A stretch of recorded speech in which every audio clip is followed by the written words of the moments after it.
Uh, That's beautiful. That's extraordinary. It was so much fun to watch you. I mean, we could watch another, looks like you could spend another I know. at least hour It's doing true. that. It's true. I might cut a few stars while I answer questions. Oh, yeah. We'll keep watching. So I do have some questions for you. I've got a question from a friend of mine, a child friend of mine, a second grader. She didn't get to ask this question at a school visit the other day. She wants to know what inspired you to start writing as well as illustrating children's books? What a great question.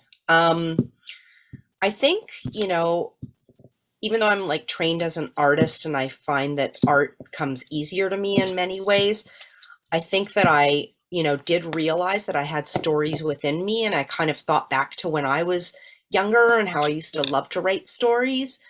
So once I had children of my own, I think I explained a little bit about how like that was the inspiration for me to write my very first book. And then after that, I just started coming up with new idea after idea, and it's been an organic flow ever since.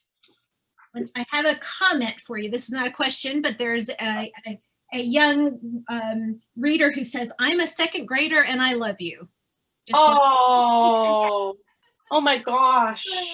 um, That's you. here's another question, an actual question. Um, Wow. are you friends with any other people who make books? Oh, what a great question. I am. It's so funny. I was actually just at an industry event last night called the Original Art Show at the Society of Illustrators, and there were several of my colleagues. You might know some of them. I hung out a little bit with Brian Floca last night.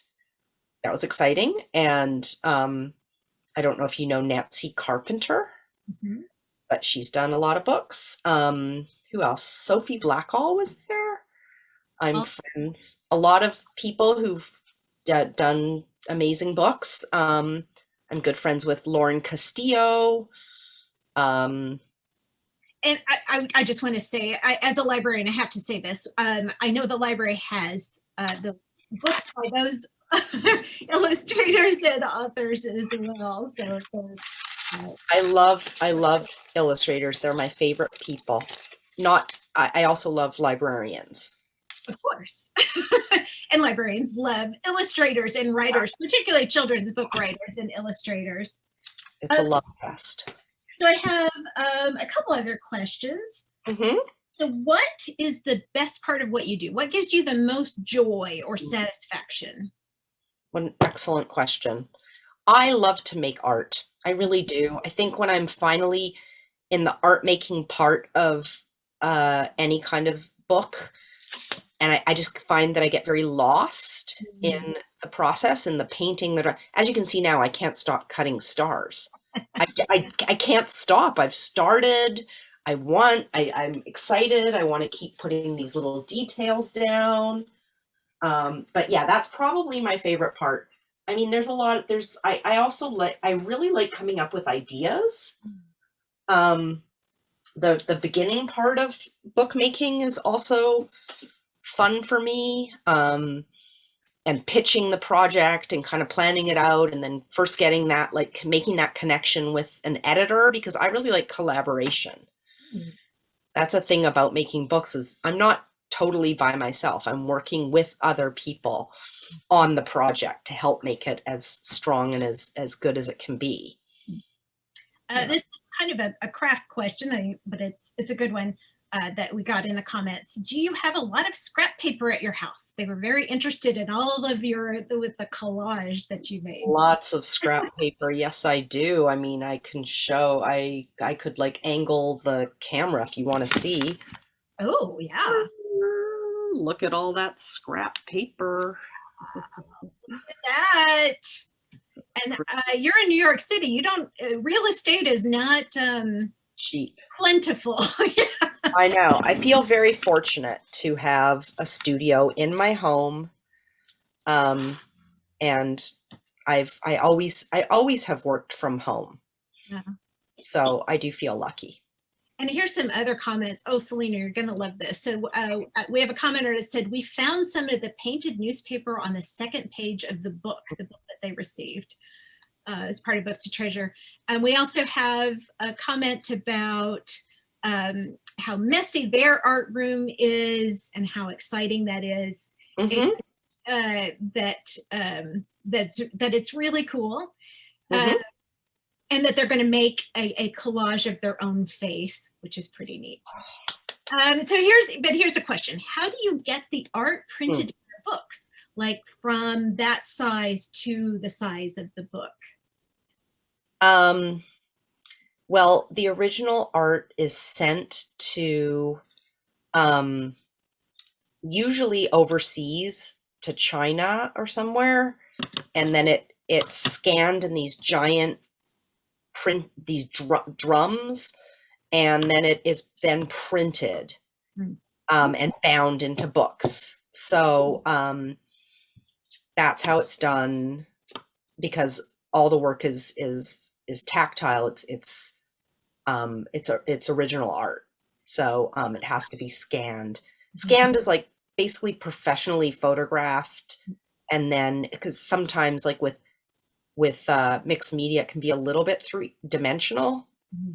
So you get to keep your artwork, and no, oh, they do the scanning. Okay. Does that make sense? Yes. Yeah. Yeah. So maybe just two more questions. I was very in the Why Am I Me book.